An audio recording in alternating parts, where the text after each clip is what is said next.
Jesus Christ, you actually wore that? Did you get lost on your way to the soup kitchen? The words, sharp and venomous, ripped through the delicate hum of the ballroom. They weren't whispered. They were projected, a deliberate missile of disdain. In the grand Metropolis Foundation Gala at the Zenith Tower, where fortunes were forged and reputations shattered over canapes, a silence fell. It was a vacuum, sucking the air out of the room. Heads swiveled. Crystal champagne flutes paused halfway to painted lips. And at the heart of this manufactured hurricane stood Catalina "Cat" Vance, 28 years old, the wunderkind CEO of Vance Innovations, poured into a dress of liquid gold so tight it seemed to defy physics. Her body was a triumph of discipline and surgery, and she brandished it like a weapon. Her laughter, high and brittle, echoed off the marble columns. Her target was a ghost at the feast. Isolde Blackwood, 52 years old, sat alone at a table near the sweeping obsidian windows overlooking the city. She was a study in stillness. Her gown was not the fiery cry for attention favored by the room's occupants. It was a long, sweeping creation of deep indigo silk, the color of a midnight sky just before the stars appear. It didn't glitter. It absorbed the light, gathering power in its quiet folds. Her salt and pepper hair was swept into an elegant, intricate chignon, revealing a neckline unadorned by the colossal diamonds that choked the throats of other women in the room. She was sipping still water, her posture an unbreakable line of grace. To the untrained eye, she was nobody. A wealthy widow, perhaps, a forgotten socialite. But to Cat Vance, high on her own meteoric rise and the cheap thrill of cruelty, this quiet woman was a perfect canvas on which to paint her dominance. Before the full devastation of this encounter unfolds, we have to ask, where in the world are you joining us from tonight? Drop your city, your state, your country in the comments below. And if you believe that true strength doesn't need to scream to be heard, do us a favor and smash that like button and subscribe to the channel.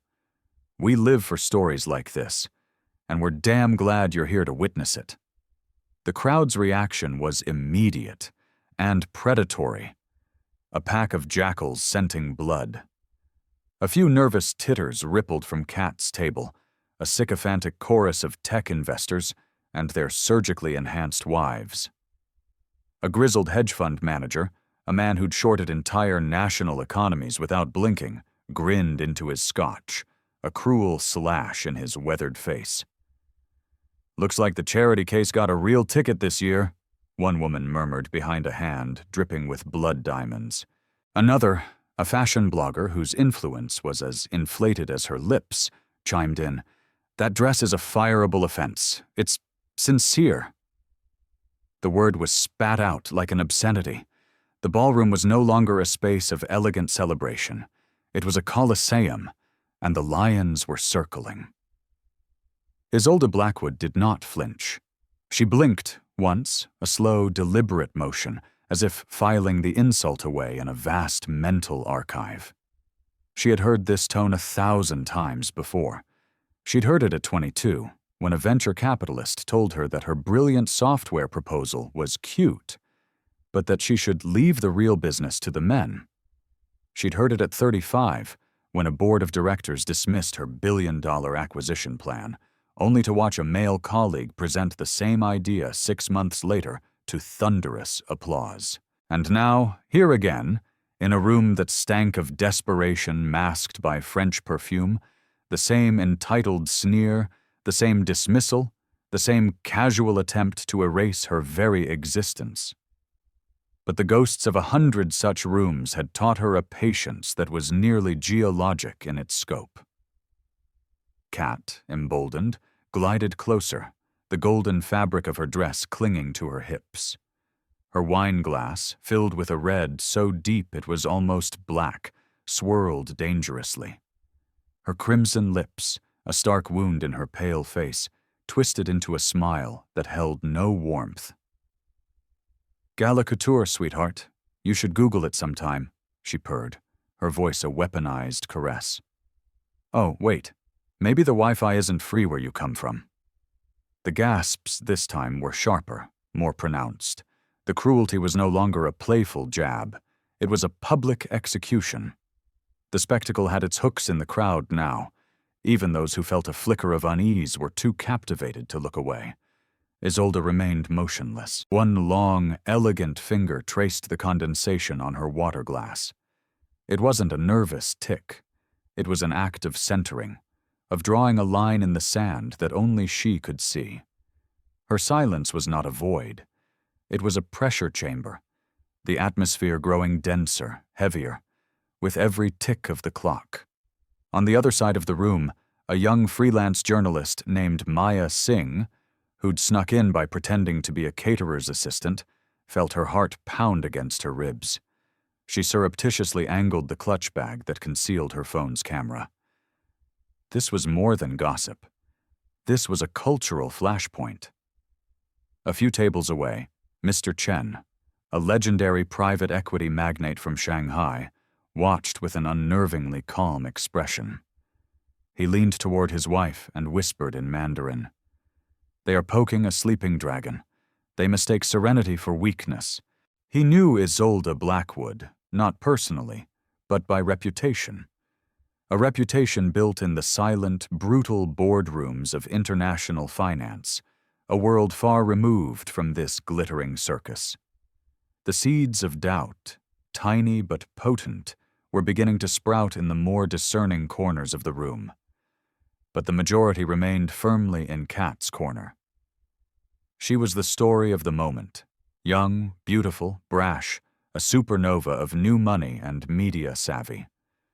Isolde, by contrast, was old-world power, a quiet, gravitational force you don't feel until you realize you're already caught in its orbit.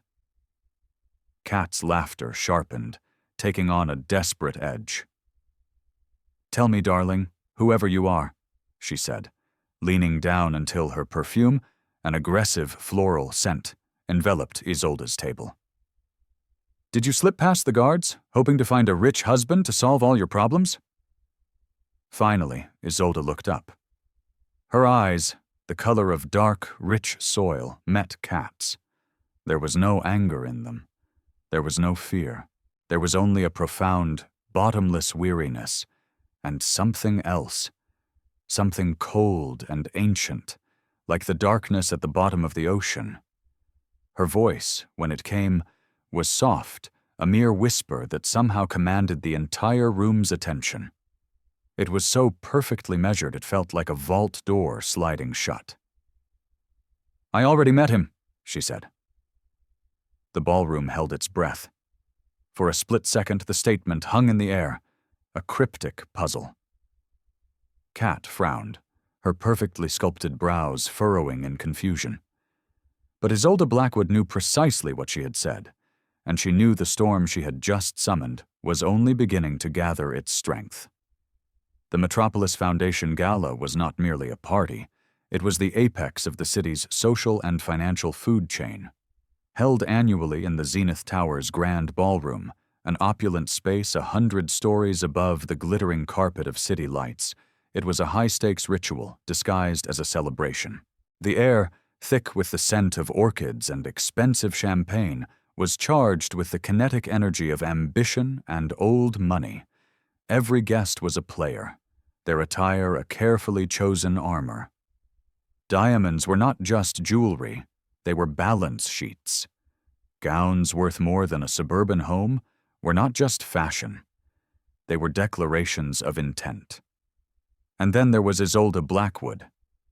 She had arrived without fanfare. No team of publicists, no cacophony of camera flashes, no hulking security guards carving a path for her through the crowd. She simply materialized, a singular presence, a point of stillness in a sea of frantic motion. Her indigo silk gown flowed around her like captured twilight. It did not shout its value with sequins or feathers. It emanated a quiet authority, the kind of luxury that has nothing to prove. Her hair, a distinguished silver-streaked black, was a masterpiece of understated elegance, Minimal jewelry, a pair of simple pearl earrings, a slender watch adorned her. This lack of ostentation was not an oversight. It was a strategy. Tonight, she had not come to be seen. She had come to observe, to measure, to feel the currents of the room that had so often tried to drown her. Across that same ballroom, Catalina "Cat" Vance made damn sure everyone saw her. At 28, she was the textbook definition of disruptive. Her empire, Vance Innovations, was built less on sustainable technology and more on sensational headlines and venture capital hype. Tonight she was not a CEO, she was a spectacle. Her liquid gold dress was a second skin, clinging to every curve, scattering light like a dying star. Her stiletto heels were so high they were a feat of engineering, each step a carefully calibrated performance. Every toss of her platinum blonde hair was for an unseen camera. She didn't just crave the spotlight, she needed it, she fed on it, and she could not tolerate anyone who refused to play her blindingly bright game. That refusal was Isolde Blackwood. The whispers followed Isolde as she moved to her table. Who let her in? So plain. Did she come from a funeral? Is that silk? How dreadfully traditional. The assumptions were a tired old script, passed down through generations of rooms just like this one. Rooms where a woman of a certain age, a woman of quiet confidence, a woman who did not perform femininity in the expected way, was immediately categorized as irrelevant, invisible, or an interloper. Isolde had been walking into these rooms her entire life, and every single time she chose the same shield, the same weapon, an unbreachable, unshakable calm. Cat, however, saw that calm as a vacuum, and it was her nature to fill every vacuum with her own noise. Weakness was prey, and she was a predator. She made certain her mocking laugh carried across the ballroom. She gestured toward Isolde for the benefit of her table of hedge fund wives and their diamond chokers. For her, this was a blood sport, a public dissection of an anomaly who dared to defy the room's unspoken rules. But what Cat Vance, in her gilded ignorance, could not possibly comprehend was that Isolde operated under a different set of rules entirely. She didn't chase the cameras. She owned the companies that manufactured them. She didn't need to sparkle. She signed the checks that powered the city's electrical grid. Her influence was not in the headlines. It was in the bedrock of the economy, a quiet, tectonic power that could cause earthquakes without ever making a sound. And one of her company's smaller, more recent investments, a quiet acquisition through a third-party subsidiary, was a significant, life-sustaining stake in a floundering tech firm called Vance Innovations. Isolde sat with her back straight, her spine a column of steel, her eyes following the movements of the jazz quintet on the stage. Her stillness wasn't a retreat. It was a methodical gathering of data. Every smirk, every whispered insult, every patronizing glance was being recorded, indexed, and filed away. Not with anger, not with shame, but with the cold, dispassionate precision of a forensic accountant examining a fraudulent ledger. At 25, she had been physically escorted from a shareholders' meeting because the security guard refused to believe she was the majority shareholder she claimed to be. She didn't argue. She simply returned the next day with her lawyers and had the entire board of directors removed. Now, decades later, the cycle had returned. Another ballroom, another gatekeeper, this one clad in gold sequins instead of a security uniform. But this time, she wasn't just the shareholder. She was the house. Cat raised her glass again, her lips stained with wine and arrogance. "Maybe next year you'll dress for the job you want, not the one you have," she called out, winking at her friends. Isolde finally looked up from the stage. Her eyes were placid, and a serene, almost imperceptible smile touched the corners of her lips. She didn't speak. She didn't have to. The room for the moment had cast its vote. This was entertainment. This was the show. But for Isolde Blackwood, this was merely discovery. The evidence was being presented, and the night was far from over. The saxophone's lament curled through the air, a ribbon of smooth, expensive melancholy. But Kat's voice sliced through it, sharp and jarring. She leaned against a gilded ice sculpture of a swan, her glass in her hand, her eyes locked on Isolde like a hawk on a field mouse. She'd found her evening's entertainment. "Excuse me," she called out, her voice loud enough to make the event's MC, standing by the stage, flinch.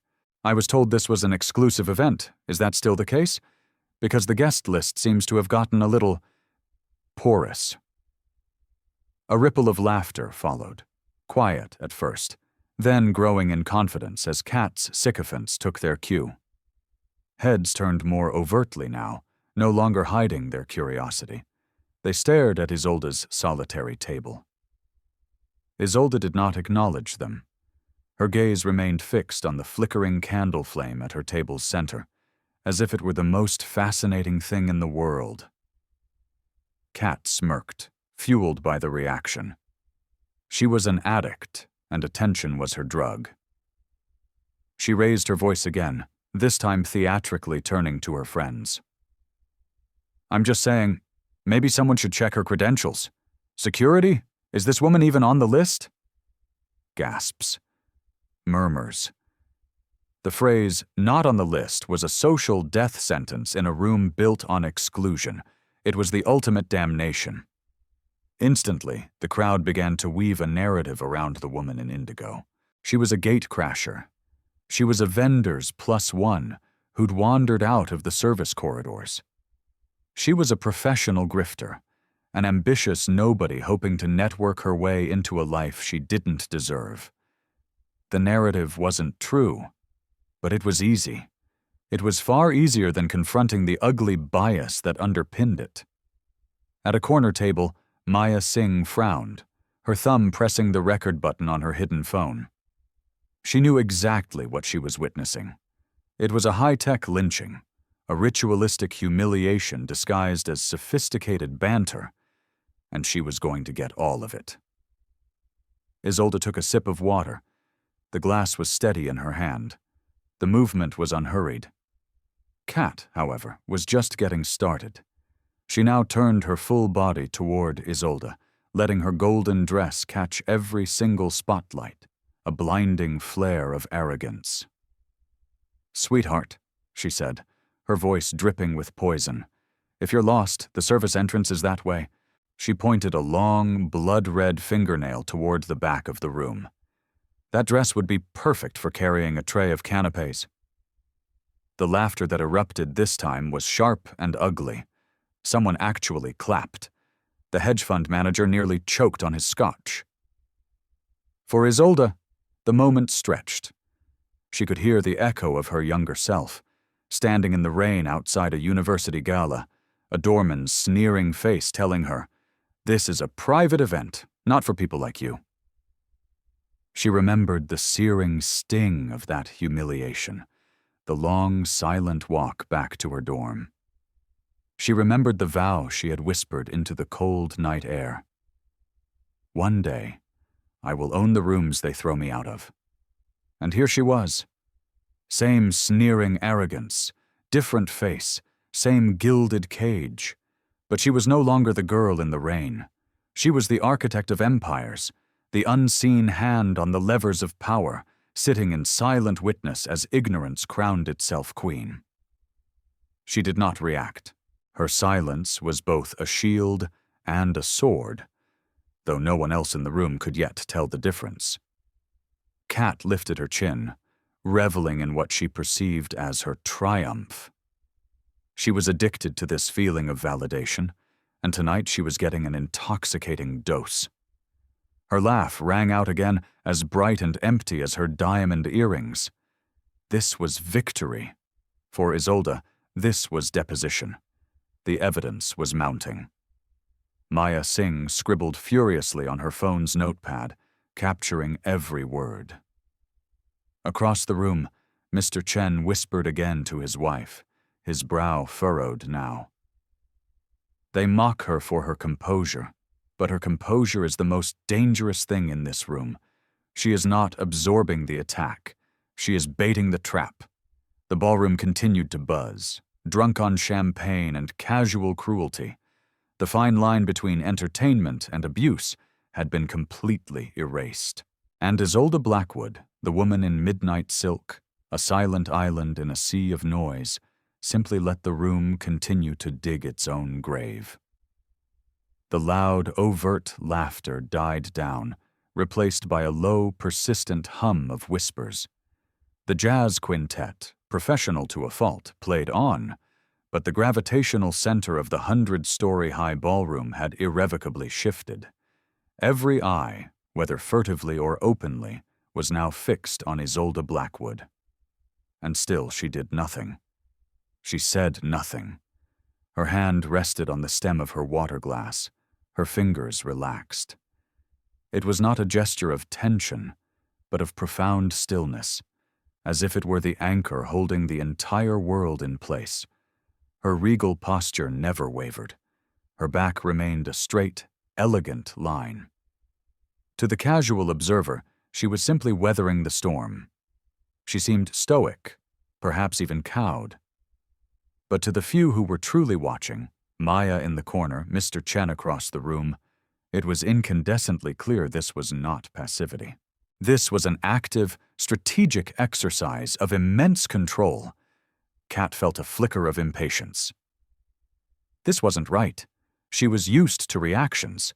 She expected tears, or a shouting match, or at the very least, a mortified, pleading apology from someone desperate to regain her favor. Silence was a language she didn't speak. It unnerved her. It was not surrender. It was something else. Something she couldn't categorize, and therefore couldn't control. She sauntered closer, her golden dress rustling with malevolence, her voice laced with cutting sarcasm. "What's the matter? Cat got your tongue, darling? Or are you just not used to speaking unless you're taking an order?" Still, nothing. Isolde lifted her glass, took a single, perfectly measured sip of water, and placed it back on the white linen tablecloth. The base of the glass made no sound. Not a single drop was spilled. It was an act of impossible poise, and the room registered it. That level of control wasn't learned. It was forged in the crucible of 1,000 hostile encounters. It was the hard-won armor of a lifetime spent navigating rooms designed to break her. Maya's fingers flew across her phone screen. She doesn't react. She absorbs. She disarms. This was better than she could have ever imagined. Within the silent fortress of Isolde's mind, the insults replayed on a loop. You don't belong. Soup kitchen dress. Service entrance. They were not fresh wounds. They were the familiar ghosts of 1,000 old scars.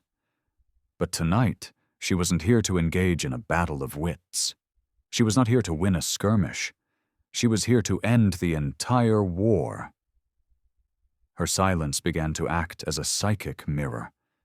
The more she refused to engage, the more the harsh glare of the spotlight drifted back onto Kat. And with it came a new level of scrutiny. Guests who had eagerly laughed just moments before now began to shift uncomfortably. A few glanced at each other with newfound unease. The joke, stretched out for so long, had lost its punch. It no longer seemed clever or sharp. It seemed desperate, needy. Kat's brilliant smile wavered for a fraction of a second. She masked it almost instantly, tossing her blonde hair, letting her diamonds catch the light in a practiced gesture of distraction. But the crack had appeared. A tiny fissure in the flawless facade. At that exact moment, Isolde's eyes lifted at last. They were calm, steady, and utterly unreadable. She didn't speak, but the sheer weight of her gaze landed on Kat like a physical blow. For a single heartbeat, The room felt a silence heavier than any applause, louder than any ridicule. Mr. Chen whispered to his wife, his voice tinged with awe. "She is not ignoring the storm. She is becoming it." And he was right. For Isolde Blackwood, silence wasn't the absence of a response. It was the response. Every sneer, every laugh, every condescending word was a brick she allowed Kat to hand her. And she was letting her build a tower, brick by ignorant brick, that was growing far too heavy for its architect to bear. When the moment was right, that tower would collapse, and it would not be Isolde who was buried beneath the rubble. From the periphery of the ballroom, Maya Singh subtly adjusted the position of her clutch. Inside, her phone's camera lens, peeking through a cunningly disguised slit in the fabric, was capturing it all. The glint in Kat's eye, the curl of her lip, the slow, dawning horror on the faces of the guests who were starting to understand. She hadn't come looking for a scandal. She'd been sent to get glossy, superficial photos of billionaires in their native habitat. But what she was documenting was not glamour. It was a brutal, primeval power play. And cruelty of this magnitude, in a room this full of influence, was front-page news. She double-checked that she was still recording. "2 tables away, mister."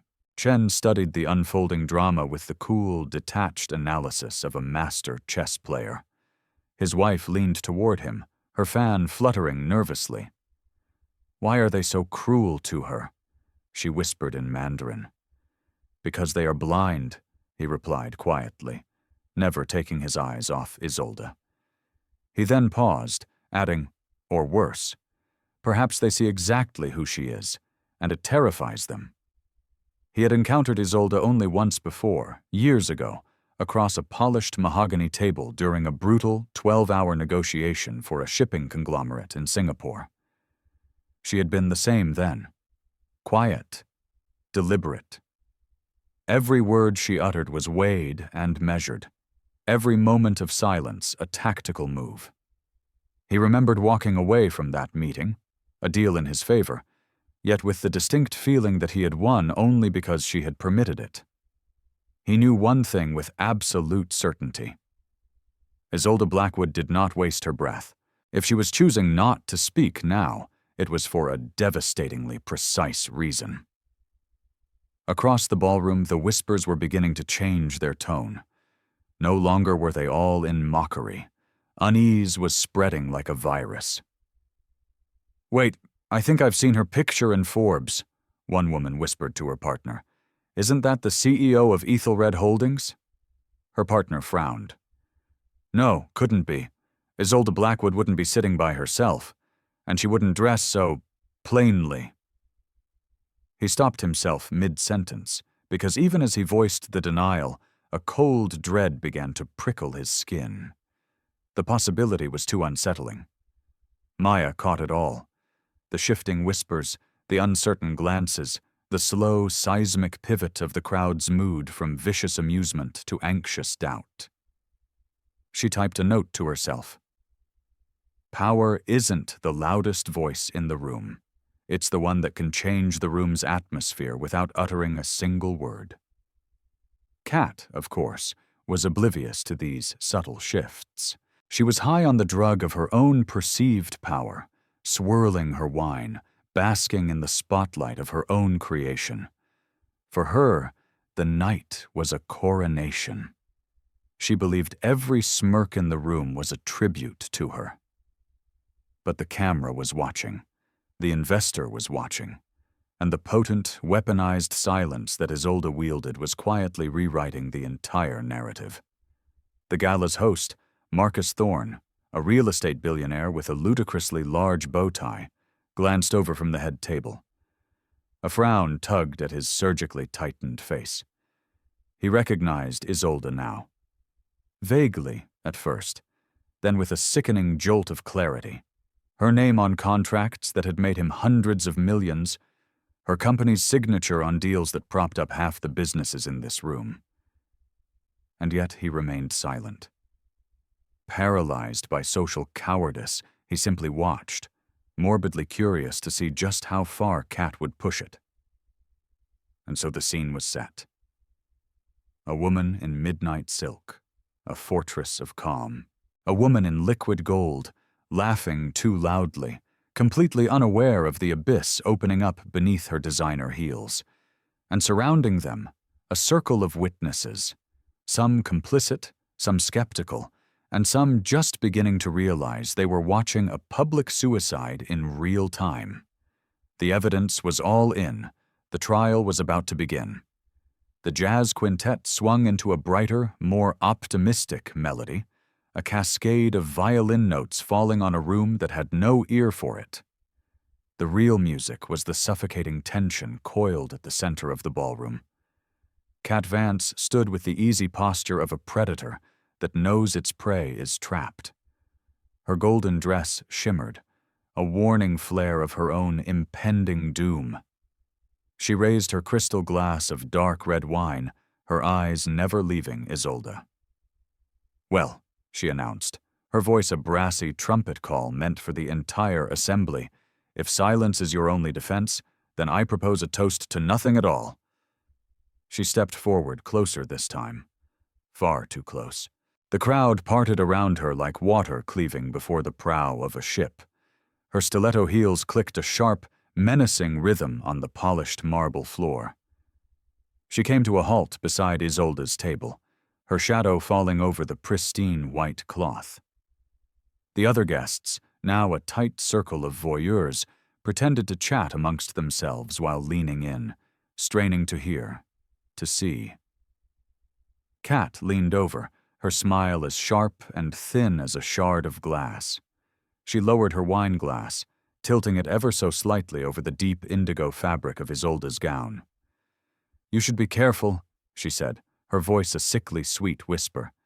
"It would be a tragedy if someone made a mistake and ruined that drab little dress of yours." And then it happened. It was not a spill. It was a pronouncement. A deliberate, contemptuous tilt of her wrist, a fluid motion disguised as a clumsy accident. A slow, viscous ribbon of scarlet wine cascaded down, soaking into Isolde's lap, staining the midnight silk like blood blooming on a dark sea. A collective gasp went through the room. A woman covered her mouth, her eyes wide with shock. A man muttered, "Dear God, she actually did it!" Another guest let out a choked, nervous laugh, unsure if this was the punchline or a declaration of war. Kat straightened up, feigning a theatrical innocence, one hand flying to her chest. "Oh my," she chirped, her voice dripping with mockery. "How terribly clumsy of me. I do hope dry cleaning isn't too expensive on your salary." The uneasy, fractured laughter that followed was her last taste of victory. Isolde did not move. She simply looked down at the rapidly spreading stain, then slowly back up at Kat. Her face was a mask of utter calm. Her breathing was slow and even. There was no flicker of rage, no tremor of humiliation, only a silence that was now sharper, more dangerous than any sound. Maya's pen nearly ripped through the napkin she was scribbling on. Poured wine on her. Intentional. Got it on film. Mr. Chen leaned closer to his wife. "This is not humiliation," he murmured, his voice grim. "This is self-immolation. The girl in gold has no idea what she has just ignited." Kat, drunk on her own performance and half a bottle of expensive Cabernet, failed to read the seismic shift in the room's atmosphere. She saw only the spotlight she believed was hers alone. She giggled, tossing her hair back, a triumphant glint in her eyes. "You know," she sneered, "I think red is a much better color on you." But the room no longer laughed with her. The cruelty had finally crossed an invisible line. It had escalated from vicious banter to physical assault dressed in haute couture. Guests were no longer looking at Isolde with mockery. They were looking at her with a dawning sense of dread, of curiosity, of doubt. They were looking at her, and they were wondering. Isolde picked up her linen napkin and placed it gently over the wine stain. not as if to hide it, but as if to mark the spot, to catalogue the insult. Her hand moved with a calm precision that was terrifying to behold. And in that heavy, loaded silence, the energy of the ballroom finally, irrevocably, tipped. Those who had mocked began to feel the first cold winds of a gathering storm. Those who had doubted began to question their own allegiances. And those few who had been watching closely, the journalist, the investor, the host, knew with absolute certainty that this was no accident. Catalina Vance had just signed her own death warrant, and she'd done it in front of 100 witnesses. The ballroom had grown heavy, a palpable tension pressing down from the frescoed ceilings. The spilled wine glistened like a fresh wound on Isolde's gown, the stain a dark, accusing eye staring up at the crowd. Conversations died in people's throats. The laughter was gone, replaced by a nervous, shuffling silence. What had been a cruel spectacle just moments ago now felt like a crime scene. But Cat Vance was not done. She had a thirst for spectacle, and tonight she was determined to see her victory etched into the very soul of this room. "Security!" Cat's voice, high and shrill, rang out, sharp enough to make the violinist's bows skid across their strings. She waved her hand, dripping with rings, like a petulant queen dismissing a serf. "Someone please escort this woman out of here. She is a disturbance. She is clearly not supposed to be here." The gasps were louder this time, tinged with a new note of horror. People were no longer just uncomfortable.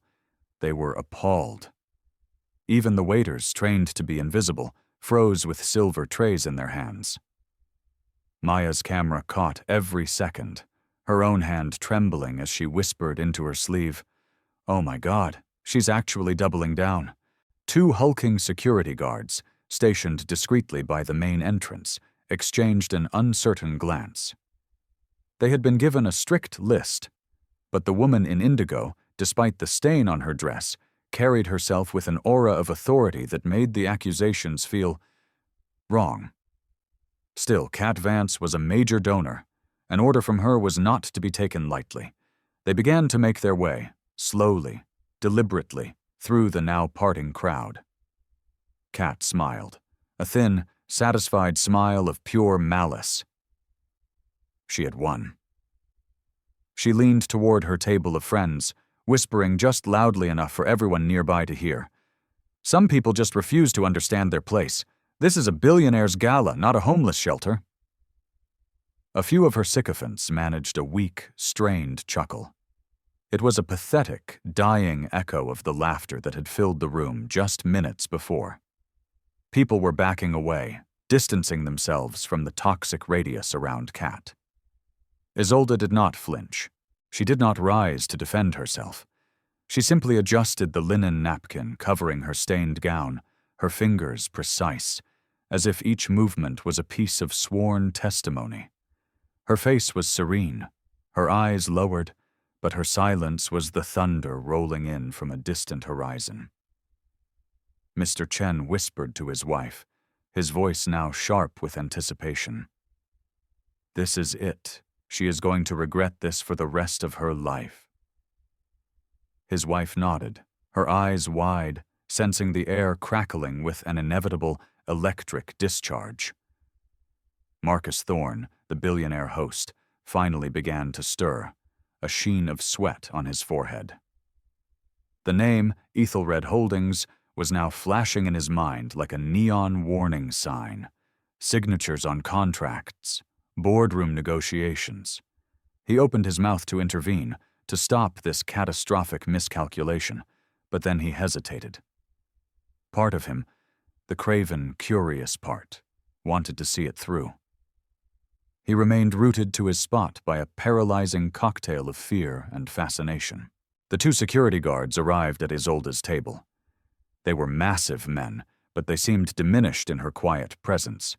One leaned in, his voice a low, apologetic rumble. "Ma'am, we have to ask you to come with us." The room held a collective breath. 100 phones, not even trying to be discreet anymore, were raised. 100 pairs of eyes, 100 silent judgments, all converged on the lone, still woman in indigo. Kat smirked, her lips curling in triumph. "Yes, darling," she cooed, her voice a poisonous confection of fake sweetness. "It's time for you to leave. You don't belong here." For the first time all evening, Isolde lifted her gaze fully. Her eyes met Kat's, and she did not blink.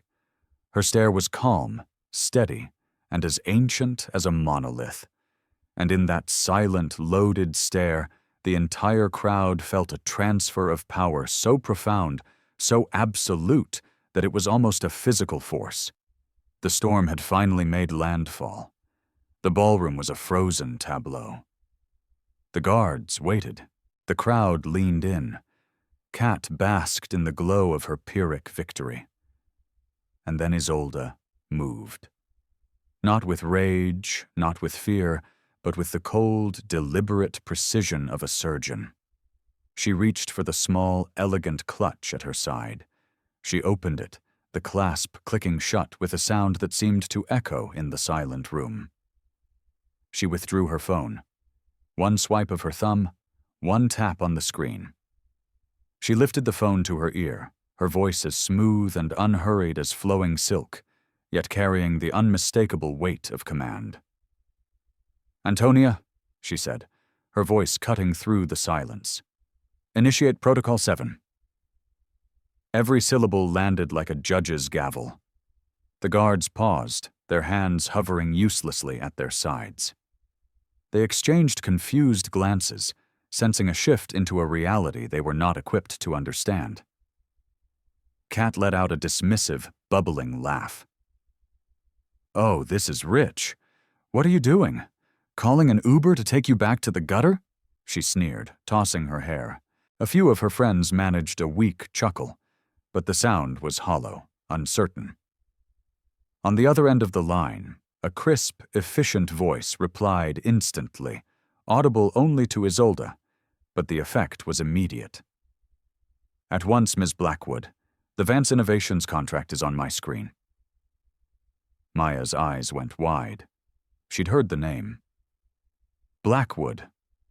Her fingers flew across her notes, her mind racing, connecting the dots. Isolde Blackwood, CEO, Ethelred Holdings, the ghost of Wall Street, the woman they called the Silent Shark.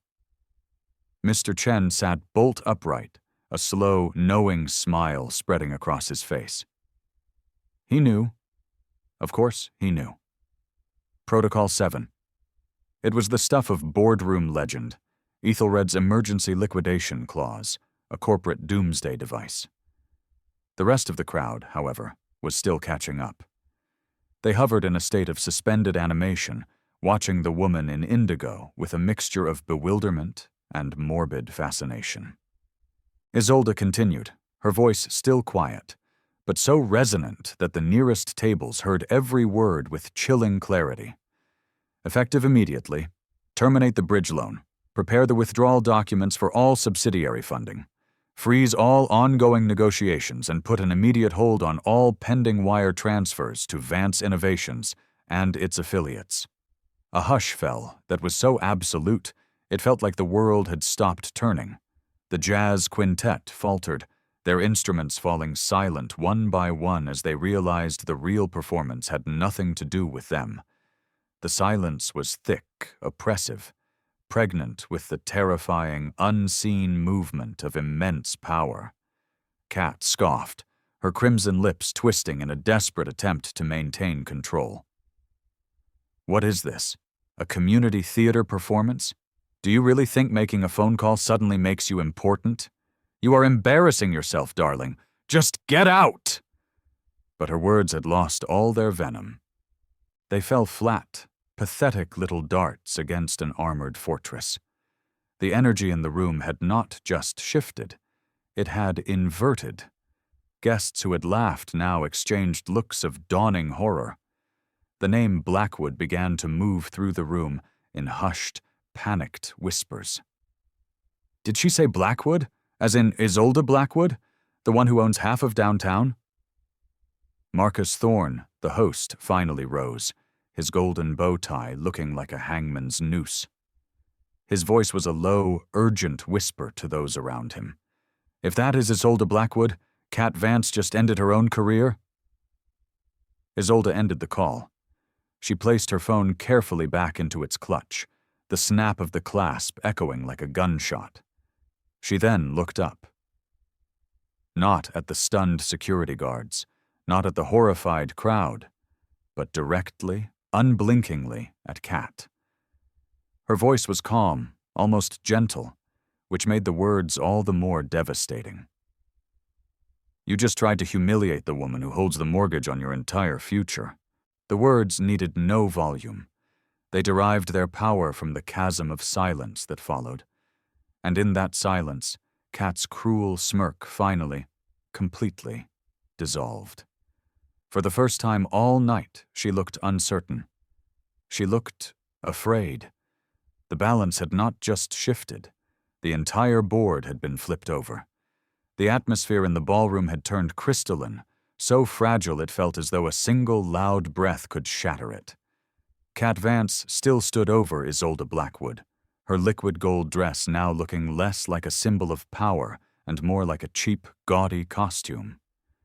Her face, a canvas that had been painted with such smug cruelty, was now pale, vacant.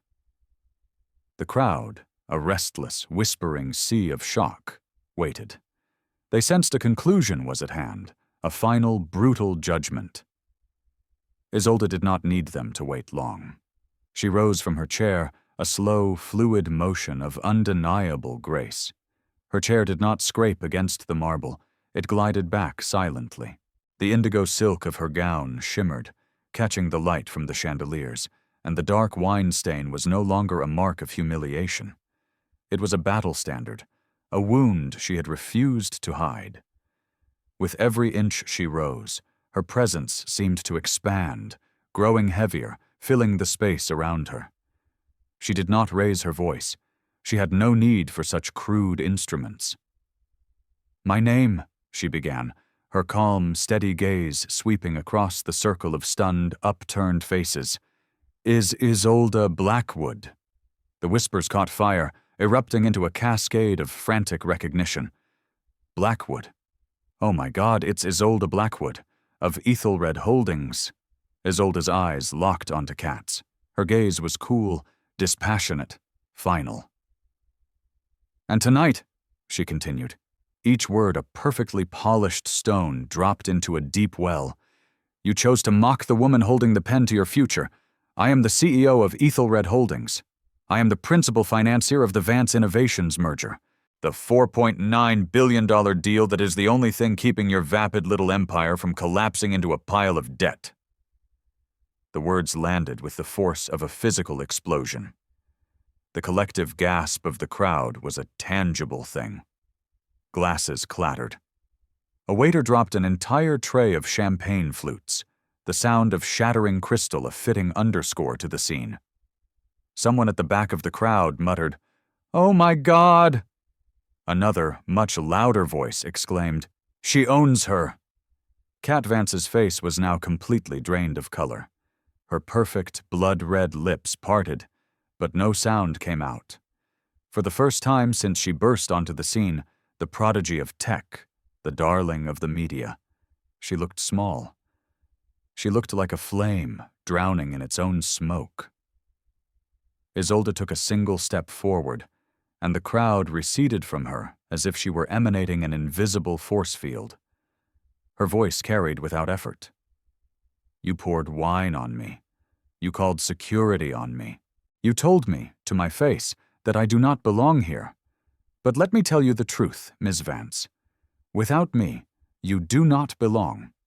Without my signature, Vance Innovations ceases to exist before the sun rises tomorrow." Phones were now raised high, a forest of lenses openly, feverishly recording every syllable. Maya's heart hammered against her ribs as she whispered into her phone's microphone, her voice trembling. "She just flipped the entire script. This isn't a story. This is history." Mr. Chen smiled faintly, a gleam of pure intellectual satisfaction in his eyes. "I told you," he murmured to his wife, who was now staring, utterly captivated. She was not waiting. She was calculating. Around the ballroom, faces were transforming. Smirks had been replaced with awe. Patronizing amusement had turned to raw fear and a newfound, desperate respect. Guests who had snickered minutes earlier now stood ramrod straight, trying to project an air of sober disapproval, as if they had been on Isolde's side all along. Marcus Thorne, the host, tugged nervously at his bow tie, a sinking realization dawning that the gala he had meticulously orchestrated had just become the stage for Isolde Blackwood's masterclass in corporate warfare. Kat stumbled back a step, her heel catching on the hem of her own impossibly tight dress. She tried to recover, her voice a pathetic, broken thing. This is insane. You're bluffing." But Isolde didn't even blink. She leaned in just enough for her next words to feel like an intimate execution, her tone soft, almost lethal. "Check your phone." Kat's clutch buzzed violently in her hand. She fumbled with the clasp, her fingers shaking uncontrollably. And when she finally wrestled her phone free and looked at the screen, a low, guttural sound escaped her throat. The blood visibly drained from her face. A dozen alerts from her CFO, her lawyers, her board members. The deal was dead, terminated, withdrawn. And in that moment of devastating digital finality, the woman in the midnight indigo gown was not just a guest at a gala. She was the storm itself. The profound silence she had weaponized all night finally revealed itself for what it truly was. Power. Unspeakable, untheatrical, absolute power, waiting patiently for its moment to strike. Isolde Blackwood had not just arrived. She had taken possession. Cat Vance's signature laughter, the sound she had used to bludgeon the room into submission all night, was gone. It had been replaced by a choked, rasping sound, a throat clenched tight with panic. The gold sequins on her dress no longer glittered with defiant energy. They seemed to tremble with her, cheap and gaudy. The wine glass she still held shook so violently that she had to set it down on a nearby table, where it clinked loudly against the marble. Her face, once a perfect mask of smug confidence, was now a portrait of raw, unadulterated terror. The entire ballroom saw it. Every guest who had smirked, whispered, or chuckled at her cruel jests now looked on with a mixture of fear and fascination. Some looked away, ashamed of their complicity. Others busied themselves with their phones, pretending they hadn't just been part of the jeering mob. It was too late. The room had already chosen its new queen, and it was not Catalina Vance. The billionaire host, Marcus Thorne, finally cleared his throat, his voice weak and unsteady. "Miss Blackwood," he started, but the words died on his lips. What could he possibly say? The definitive statement had already been made. Anything else was just an echo. Across the room, Maya Singh whispered into her recorder, her hands trembling with a rush of pure adrenaline. "She's not just in control, she is systematically dismantling her piece by piece in real time. This isn't a scene from a movie, this is a verdict." Kat took a shaky, desperate step forward. Her voice, when it came out, was cracked and pleading. "Listen, it was a misunderstanding. It was a joke that went too far. We're all here to have a good time." "No." Isolde's single word cut through the room with the finality of a guillotine. It was calm, low, yet it silenced everything. Even the last vestiges of nervous murmuring ceased, as if a switch had been flipped. Isolde's eyes, cold and clear, fixed on Kat. "You were not joking. You were performing an act of public humiliation because you thought I was powerless. You called security because you genuinely believed I didn't belong. You poured wine on me because you mistook your cruelty for strength and my silence for weakness. And now, Isolde said, her voice dropping even lower, drawing everyone in. The truth is standing right in front of you. Do you still feel powerful, Miss Vance? Kat opened her mouth, a fish gasping for air, but nothing came out. Her body language was a complete capitulation. Her arms crossed over her chest, a futile attempt to protect herself. Her shoulders, once thrown back with arrogance, were now slumped in defeat. The golden dress that had screamed dominance now looked like a costume for a part she could no longer play.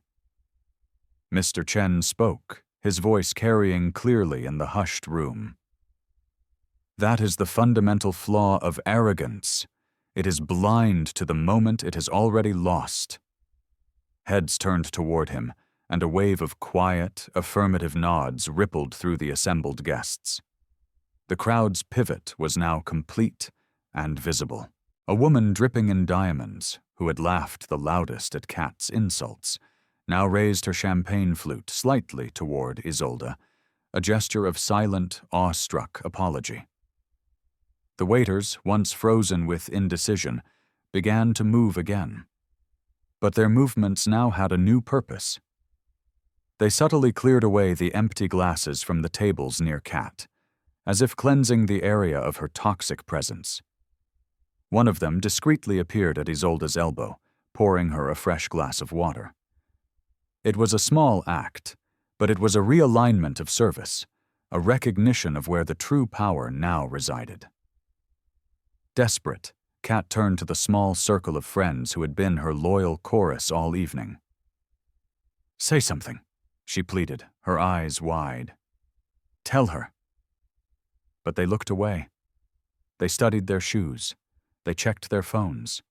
One by one they took a small step back, then another, physically and metaphorically distancing themselves from her. Her entire empire of validation, built on intimidation and fear, crumbled in a matter of seconds. Not with a bang, but with a profoundly damning silence. Isolde did not smile. She did not gloat. There was no victory in her expression, only a quiet, weary resolve. She simply stood, tall and unwavering, her indigo gown now more radiant and regal than every sequin in the room combined. The wine stain was no longer a blemish. It was a medal, a testament to a battle fought and won not with noise, but with an unbreakable sense of self. Maya whispered again, her voice breaking with awe. She flipped the entire room without raising her voice. Kat is an island, a queen with no court. And indeed, in the glittering heart of the grand ballroom, surrounded by 100 smartphone cameras, a constellation of diamonds, and a universe of silence, Catalina Vance was no longer the star of the show. She was the cautionary tale, a spectacular supernova collapsing into a black hole right before everyone's eyes. Isolde Blackwood hadn't just entered the room, she now owned it. The ballroom held its breath, suspended in the aftermath of Kat's spectacular self-immolation. The opulent chandeliers still dripped their golden light, but it no longer seemed to celebrate. It illuminated a reckoning. The light did not belong to Kat anymore. It belonged to the woman in midnight indigo, who stood at the center of the storm she had both endured and commanded. Isolde's hands were steady, clasped lightly in front of her. She didn't need to speak loudly. Every ear in the vast room strained to catch her words. Every phone was a silent witness. "I came here tonight for a quiet evening," Isolde began, her tone calm, measured, professorial. "I did not ask for the spotlight. I did not demand attention. But arrogance, I find, has a way of forcing dignity into the open." She turned her head slightly, her gaze sweeping over the glittering assembly, addressing not just Kat, but every single person in the room. "You, Ms. Vance, wanted to know if I belonged here. You made it your personal mission to prove that I did not. So allow me to provide you and everyone else with some clarity. I do not merely belong in this room. On a very real level, I own this room." She paused, letting the statement sink in. "My company, Ethelred Holdings, is not just the principal financier of the Vance merger. It is also the majority stakeholder in the parent company that owns this hotel and holds the note on the real estate development group that built this entire tower." Gasps rippled through the room, louder and more shocked than before. This was beyond a business dispute. This was a display of power on a scale they could barely comprehend. "So when I speak of the $4.9 billion keeping your company alive, Ms. Vance, understand that it is merely one small entry in a very large ledger. 4.9 billion reasons why your corporation draws breath tomorrow." A new wave of frantic whispers erupted. "She controls the whole deal. She owns the building. She could end Vance Innovations tonight." Isolde's eyes swept the room again, pausing on the ashen-faced host, on the stunned investors, on Maya Singh scribbling with frantic, desperate energy. "And as of this moment," she said, her voice as cool and final as a glacier, "that deal no longer exists. I am officially canceling the merger, effective immediately." The words struck the room like a physical blow. The crowd didn't just gasp. They erupted. People shouted into their phones, frantically alerting their offices, their partners, their brokers. The digital nervous system of the financial world lit up with the news. Maya nearly dropped her phone, whispering hoarsely, "She just publicly executed a $5 billion corporation. Live." Kat staggered forward, her face a pale, ghostly mask beneath the chandeliers. "No," she rasped, the single word a shard of desperation. You can't do that. Do you have any idea what you're doing? You'll ruin me. You'll ruin everything." Isolde cut her off with nothing more than a glance. Her calm was a terrifying, unshakable force. Her authority was absolute. "I know precisely what I am doing," she said. "I am exercising a fiduciary duty to my shareholders. I am removing my name, my capital, and my power from any association with an entity led by someone who mistakes cruelty for character. Deals built on the unstable foundation of arrogance are destined to collapse under their own weight. I am simply expediting the process." The ballroom buzzed, no longer with cruelty, but with a potent mixture of shock, awe, and a strange, primal admiration. Mr. Chen nodded firmly, raising his own glass in a clear, public salute to Isolde. "That," he said, his voice ringing with conviction, "is what true leadership looks like." A few other guests followed suit, then more, a silent, spreading ripple of raised glasses acknowledging the masterstroke they had just witnessed. Kat's hands shook as she clutched her phone, endlessly refreshing her email, watching a lifetime of ambition and work unravel in a devastating cascade of notifications. Her allies had melted into the crowd. Her spotlight was extinguished.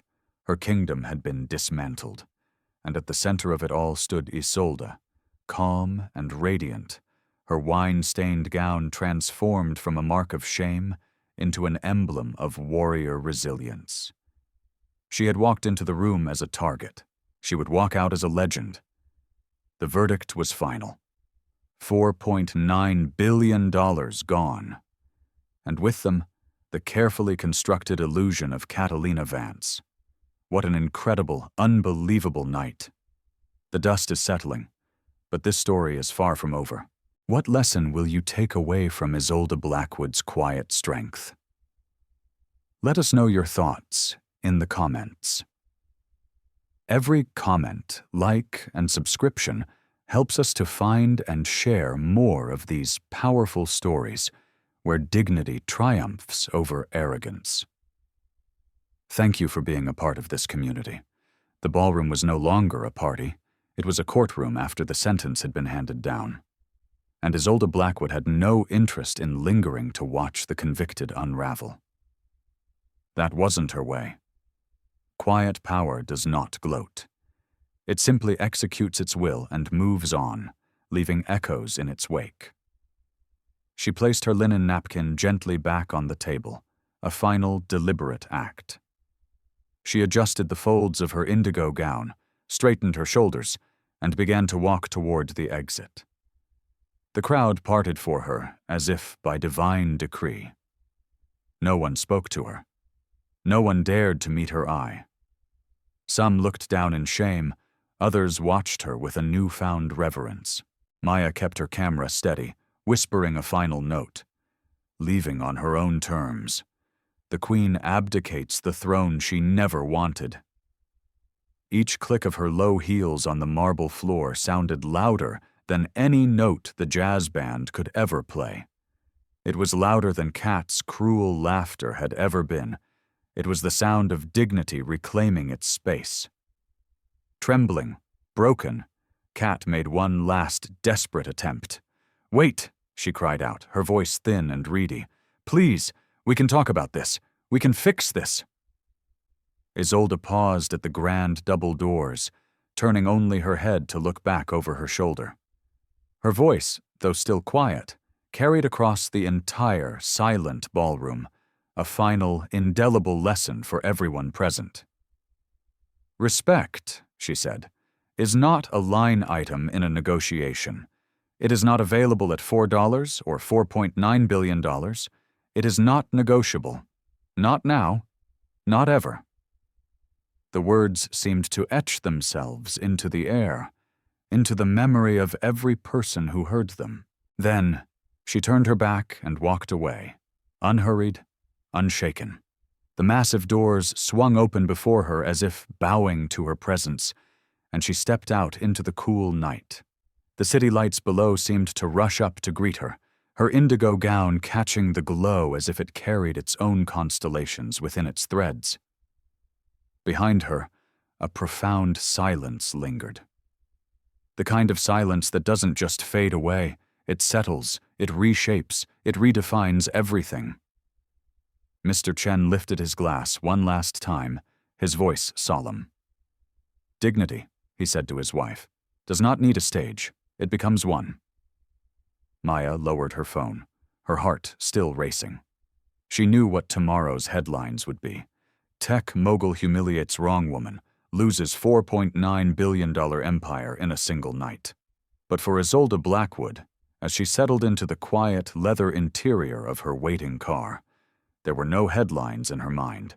There was no sense of triumph, only a quiet, resolute sadness that such a display had been necessary. She was guided now, as she had always been, by the same steady promise she had made to herself as a girl standing in the rain. Never again would she shout for space in rooms that were designed to silence her. Instead, she would simply build the kind of power that made those rooms irrelevant. And as the heavy car door closed, sealing her in a cocoon of silence, the glittering ballroom above, haunted by the quiet strength of the woman they had so spectacularly failed to dismiss, finally and forever became hers.